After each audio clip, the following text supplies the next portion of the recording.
ನಮಗೆ ಒಂಥರ ವಾಲಂಟಿಯರ್ಸ್ ಇದ್ದಂಗೆ ಎಲ್ಲ ಕಾರ್ಯಗಳನ್ನ ನಾವು ಸೂಪರ್ವೈಸರ್ ಮಾಡುವಂಥ ಒಂದು ಲಕ್ಷಣ ಒಂದು 25 ಜನಕ್ಕೆ ನಾನು ಮೀಟಿಂಗ್ ಕರ್ತೀನಿ ಸರ್. ನೀವೆಲ್ಲ ಕೇಳಿರ್ಬೋದು ಸಹಸ್ರ ಚಂಡಿ ಮಹಾಯಾಗ ಅಂತ. ನಾನು 60+ ಕೇಳಿದ್ದೀನಿ ಅಷ್ಟೇ, ಯಾವಾಗ ಓದಿದ್ದೀನಿ, ನೋಡಿರಲಿಲ್ಲ. ಅದನ್ನು ನಮ್ಮ ಅಧ್ಯಕ್ಷರಾದ ಶ್ರೀ ವೇಣುಗೋಪಾಲ್ ಅವರು ಸುಮಾರು 7 ಕೋಟಿ ರೂಪಾಯಿ ಖರ್ಚು ಮಾಡಿ, 7 ಕೋಟಿ ರೂಪಾಯಿ ಖರ್ಚು ಮಾಡಿ, ಯಾರು ಡೊನೇಷನ್ ಇಲ್ಲ, ಕಾಂಟ್ರಿಬ್ಯೂಷನ್ ಇಲ್ಲ, ಅವರು ಸ್ವಂತ ಒಬ್ಬರೇ ಅವರು ಮಾಡ್ತಾ ಇರೋದು. ಸೊ ಇದು 7 ದಿವಸ ನಡೆಯುತ್ತೆ ಕಾರ್ಯಕ್ರಮ. ಇದು 19/4 ನಡೆಯುತ್ತೆ. ಸೊ ಇದು ನಮಗೆ ಸೌಭಾಗ್ಯ. ಇದು ನಮಗೆ ನಾವು ಈ ಕಾರ್ಯಕ್ರಮನ ನಾವು ಕಣ್ಣಲ್ಲಿ ನೋಡುವಂಥ ಸೌಭಾಗ್ಯ ನಮಗೆ ಸಿಕ್ಕಿದೆ. ಅದನ್ನು ಮಾಡಿಸ್ತಾ ಇರೋರು ನಮ್ಮವರು ಕೂಡ ಒಂದು ಹೆಮ್ಮೆ ನಮಗಿದೆ.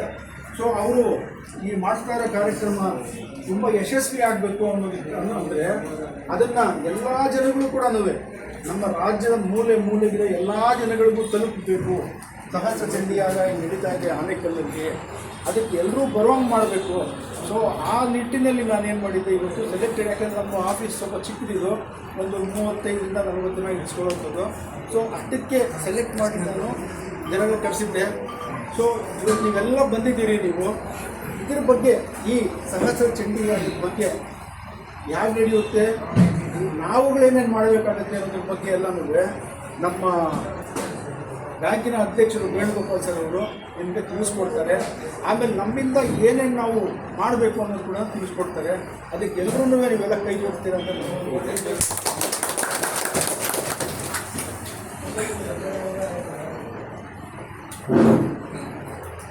అందరూ మహానుభావులే. అందరికీ నమస్కారం. ಯಾರೋ ಚಿಕ್ಕವರು ದೊಡ್ಡವರು ಹೆಸರೆಲ್ಲ ಅವಶ್ಯಕತೆ ಇಲ್ಲ, ಎಲ್ಲರೂ ನಮಸ್ಕಾರ.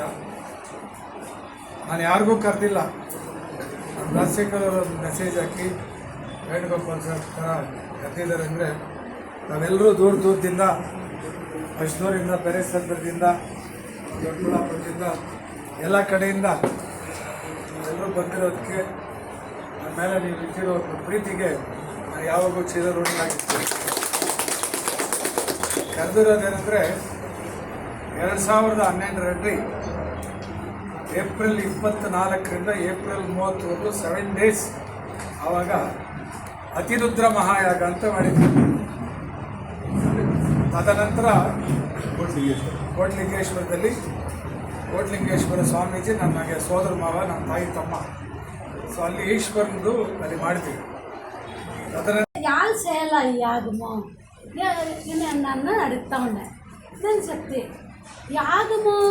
యాగానికి స్కూల్ నడిపేదానికి స్కూల్ ఒక వర్కే కదా, ఇది ఒక వర్కే కదా.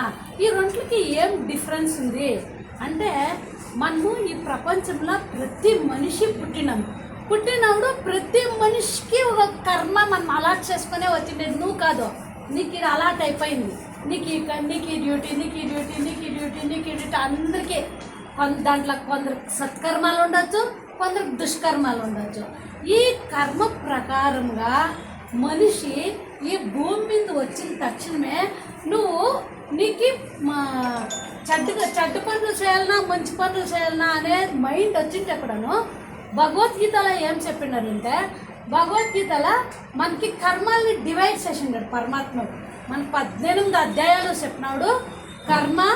కర్మ సన్యాస యోగము, కర్మయోగంలో దీని కంప్లీట్ డీటెయిల్స్ చెప్పినాడు. యాగం అంటే ఏమి, యజ్ఞం అంటే ఏమి, నువ్వు ఎట్లా చేయాలా, ఏ మనస్తత్వం ఇంకా చేయాలా, ఎవరు చేస్తారు అనేదంతా కంప్లీట్ డివైడ్ చేసినాడు. అదే మా బిడ్డకి చెప్తా ఉండే, ఒక కర్మ ఒక డ్యూటీ అన్నాడు. ఇది నాకు డ్యూటీనే. శరీరం ఎవరెవరికి వచ్చిందో వాళ్ళ డ్యూటీలు కంపల్సరీ చేయాలా. కుక్క నక్కతా ఇంకా దాని కర్మాలు చేస్తారు. కొంచెం సుపీరియర్ అయితే మనకి ఇచ్చిన్నారు మన శరీరాన్ని, మనం చేస్తాం. ఈ కర్మ మనం డివైడ్ చేసుకొని చేస్తున్నాము. హైయెస్ట్ నేను బిజినెస్ చేసినప్పుడు కూడాను హైయెస్ట్ ప్రాఫిట్ బిజినెస్ అని ఉంటుంది, లోయెస్ట్ ప్రాఫిట్ బిజినెస్ అని ఉంటుంది. అదే తరనే ఈ కర్మలో కూడా డివైడ్ ఉంది. లోయెస్ట్ కర్మ ఉంటుంది, హైయెస్ట్ కర్మ ఉంటుంది.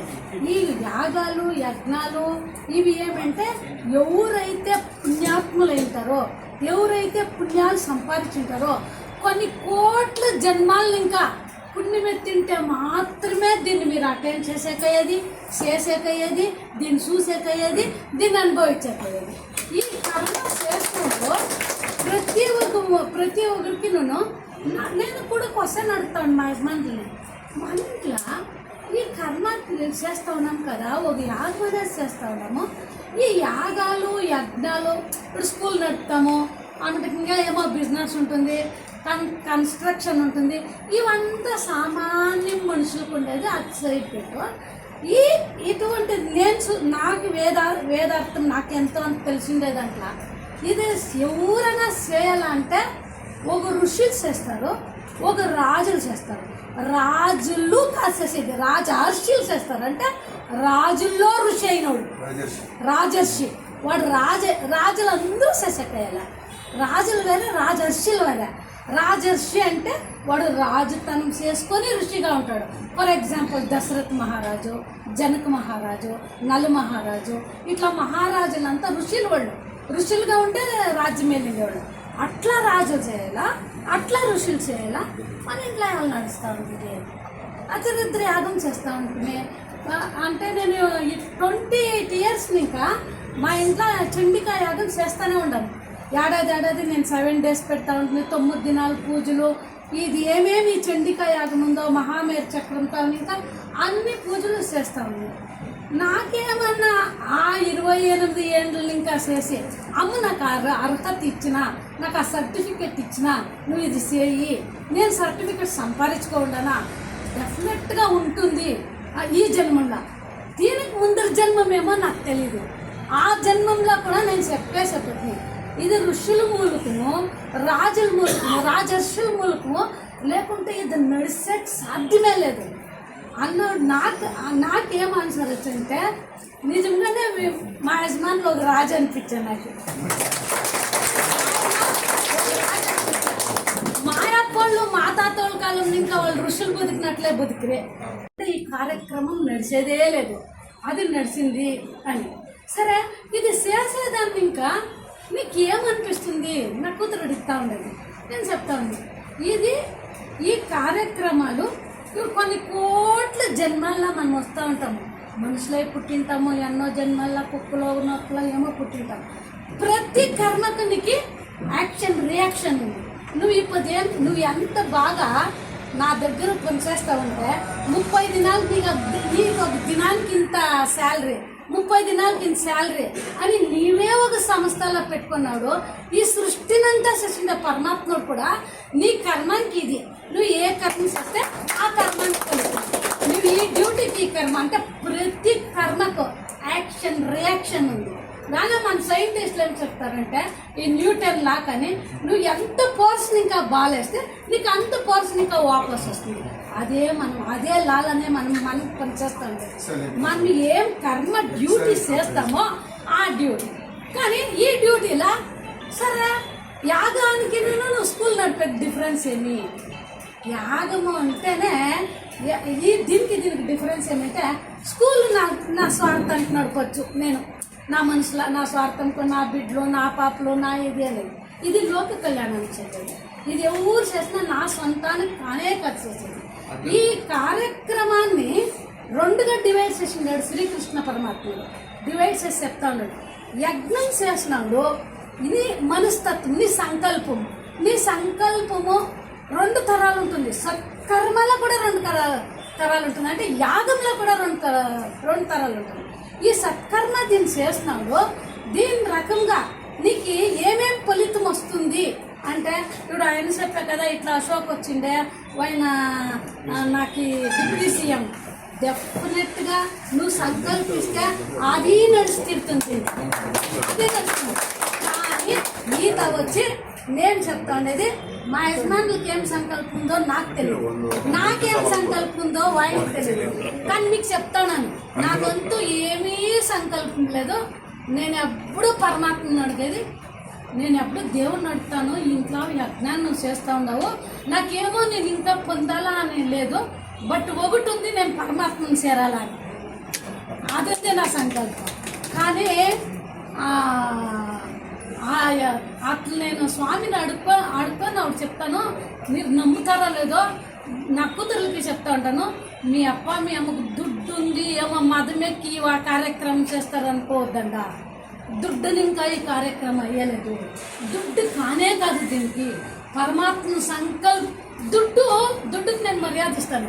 దుడ్డు మహాశక్తి అయింది. నేను 25 మార్కులు ఇస్తాను దుడ్డుకి. 75 మార్క్స్ నేను పరమాత్మను సంకల్పంగానే ఇది నా దగ్గర ఇన్ని కోట్లు ఉంది, నాకేమి, నేను నడుపుతాను, నాకు ఒక పేరు రాని అని మాత్రం చేస్తలేదు. ఈ కార్యక్రమాన్ని మా యజమానులు నా సంకల్పానికైనా వీని చాలా చెప్తా ఉండేది. నేను ఈ కార్యక్రమం చేయాలా, నేను ఈ కార్యక్రమం చేయాలన్నాడు. దినం భయపడుతూ ఉంటుంది. నేను యాళ్ళు భయపడతా అంటే దుడ్డు కాదు నేను భయపడింది. ఇది మహత్తరమైన కార్యం. యాడాడి ఏమేమి దోషాలు ఉంటుందో, అయ్యవార్లు ఏం చేస్తారో, ఆ పూజారులు ఏం చేస్తారో, జాగా ఎట్లుందో, వచ్చేవాళ్ళు ఎట్లుంటారో, ఎన్నో సిస్టమేటిక్స్ ఉంటుంది. ఈ సిస్టమేటిక్ పరిపూర్ణంగా దీన్ని శుద్ధికరంగా నేను చేయాలంటే ఫస్ట్ నేను శుద్ధి కావాలా, నువ్వు శుద్ధి కావాలి. మీకు చెప్తాను, ప్రతి దినము నాకు భయం ఏమిటిది లేదు, పరమాత్మను భయమే. నేను ఈ కార్యక్రమం ఫస్ట్ నేను చేయాలన్నాడు. 5 ఇయర్స్ ఇంకా నేను చేస్తాను. ఇదే భయము నాకు. ఎక్కడ వాళ్ళు ఏమేమి మిస్టేక్స్ చేస్తారో, ఎవరు చేస్తున్నా మాకు వస్తుందేమో. ఫస్ట్ యాగం చేసేకి ఎంత కరెక్ట్గా ఎత్తుకున్నానంటే, ఫస్ట్ మేము కేరళని ఇంకా వాళ్ళకు 2 లక్షలేమో ఫీజు ఇచ్చి పిలిపిస్తుంది. నేను ఇది చేయొచ్చా, నాకు అర్హత ఉందా లేదా, చేయొచ్చు అని వాళ్ళు చెప్పినాడు. తిరిగా మేము కాశీకి పోయి గంగా స్నానం చేసుకో వస్తున్నాయి, ఎన్నో అమ్మోళ్ళకి పోయి నమస్కారం చేసుకో వస్తున్నాయి, ఇంట్లో నారాయణ పూజ నమస్కారం చేస్తున్నాయి. ఎప్పుడు భయం అంటే నేను ఈ కార్యక్రమం చేసేకి నాకు శక్తి కావాలా. ఆ శక్తి నాకు ఉందో లేదో తెలీదు. నేను శక్తి ఉండేది పరమాత్మ దగ్గర. ఇప్పుడు దుడ్డు ఉండే వాళ్ళ దగ్గర దుడ్డు అడిగినట్టు నేను శక్తిని అడగదు. ఎవరిని అడగాల? నేను భగవంతుని అడగాల. ఆ కార్యక్రమాన్ని అంతా చేసుకొని వచ్చినప్పుడు ప్రతి ఒక్కటికి అమ్మకు సరెండర్ అయ్యే నేను ఇచ్చేస్తా ఉండేది. కానీ మీకంతా యాళ్ళు దీన్ని చెప్తా ఉన్నాను. ఇప్పుడు సరే మమ్మల్ని అంతా పిలిపిస్తుంది కదా, మాకేం దీంట్లో ఇప్పుడు నీదేమో చెప్తివి అన్నప్పుడు కూడా మనం అంతా చేరుతాం కదా. మీకు ఒక ఎగ్జాంపుల్ చెప్తాను. అశ్వమేధ యాగాన్ని చేయాల కృష్ణుడు ప్లాన్ చేశారు. ఒక రాజ్యానికంతా మంచిది కావాలని ఇట్లా కార్యక్రమాల్ని చిన్న కార్యక్రమాలు రాజ్యంలో నడుస్తూ ఉంటుంది. రాజ్య పరిశుద్ధం కావాలన్నాడు ఇట్లా యాగాలు చేయాలా అని సంకల్పిస్తారు గురువులు ఋషులు, గురువులు రాజులు. దానికైనా చెప్పింది వాళ్ళు ఇద్దరున్నవాడే అయ్యేదే. ఆవిడు దాన్ని పిలిపించినప్పుడు, యాగాన్ని పిలిపించినప్పుడు అందరినీ పిలిపించి మీటింగ్ పిలిపించారు కృష్ణుడు. నీకేం వర్క్ అని అంతా అందరికీ వర్క్ అలాట్ చేస్తూ ఉండే. అందరికీ అలాట్ చేసిన నీది అర్జునునికి ధాన్యాలు గుడ్డేసేది, ఆమెటకి దుర్యోధనకి. మనం అనుకుంటాము దుర్యోధనకి ఏం పని ఇచ్చింటాడు, దుర్యోధన్ని ఎక్కడ కృష్ణుని ఇది యాడ పెడతాడు తెలిసిన దాన ధర్మాలు ఇచ్చే దగ్గర పెడతాడు. అవునా, ఆయన అర్హత ఉండాడా దాన ధర్మాలకి ఇచ్చేకి అంటే వాని చేతిలో భలే దండరేక ఉంటుంది. వాడు ఎంత ఇచ్చినా కరిగేలేదు, దానికి వాడిని ఆడుకు పెడతాడు. భోజనాలకు ఒకరిని భీముని భోజనం డిపార్ట్మెంట్ ఆయన భోజన ప్రియుడు. ధర్మరాజుకి ఇలా అందరికీ ఇచ్చుకొని వచ్చారు. ధర్మరాజుకి ఏమి అలాట్ చేసిందిలే. ఇప్పుడు మనం ఎట్లయితే ఇక్కడ నీకు ఒక డిపార్ట్మెంట్, నువ్వు ట్రాన్స్పోర్ట్ ఎత్తుకోను, ఇది ఎత్తుకోను, జనాలను పిలి ఇదే ఈ కార్యక్రమం చేస్తే సౌభాగ్య వేణుగోపాల్ ఇద్దరు కానే ఖర్చు చేసేది. మీరందరూ చేరితేనే ఈ కార్యక్రమం అయ్యేది. దానికి ధర్మరాజుని అడిగినాడు. ధర్మరాజు చూస్తూ ఉన్నాడు. అందరికీ కృష్ణుడు అలాట్ చేశాడు కదా, నాకే అలీలే యాళ్ళు వేణుగోపాల్ ఏమి ఇలే, కృష్ణుడు యాళ్ళు అని ఆయన చూస్తా అంటే లాస్ట్లో యాళ్ళు నేను ఇది చెప్తానంటే మీ సేవ్ ఎంత ఇంపార్టెంటు ఈ కార్యక్రమంలో అనేది. డాక్టర్ ఉద్యోగమో, లాయర్ ఉద్యోగమో, తల్లి ఉద్యోగమో, అమ్మ ఉద్యోగమో, అన్ని ఉద్యోగాల కన్నా ఇది ఎంత ప్రధానమైంది.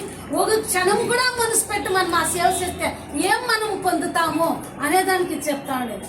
సరే ధర్మరాజుకి ఏమి చెప్పలే అని చూస్తా ఉన్నాడు. కృష్ణునికి తెలిసిన ధర్మరాజు బాధపడతా ఉన్నాడు. అంటే దగ్గరగా వచ్చా, కృష్ణ నువ్వు నాకేమీ సేవ ఇలే, అందరికీ సేవలు ఇస్తుంది, నాకేమీ ఇలే. ధర్మరాజు నువ్వేం చేస్తావో, ఎట్లా చేస్తావో అన్నీ అయిపోయింది కదా, అందరికీ అలాట్ అయిపోయింది, నీకు ఇది అయిపోయింది. సరే నాకేమేంట, నువ్వు కొంచెం నువ్వు భోజనాలు తింటారు కదా హాల్లా, భోజనాలు తిన్నప్పుడు ఆకులంతా ఎత్తి క్లీన్ చేసేది నువ్వు ఎత్తుకో ఉద్యోగం.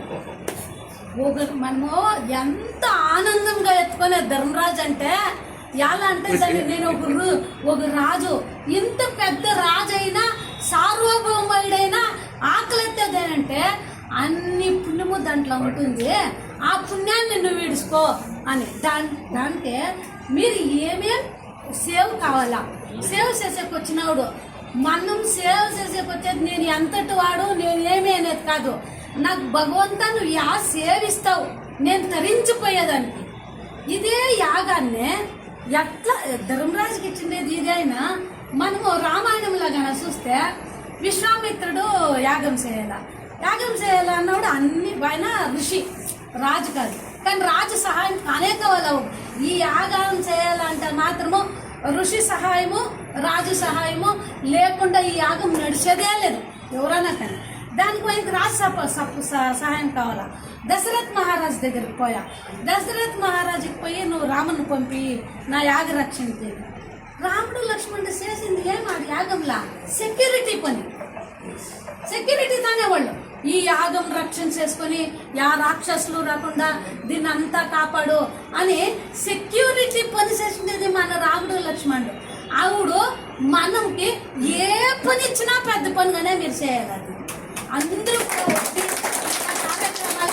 మీరందరూ కూడా ఈ కార్యక్రమంగా సేవాభావనగా మీరు ఎంత మనసులో భక్తిగా వచ్చి చేస్తారో అమ్మ మిమ్మల్ని అంతా రక్షిస్తుంది అని కోరుకుంటూ నేను ముగిస్తాను.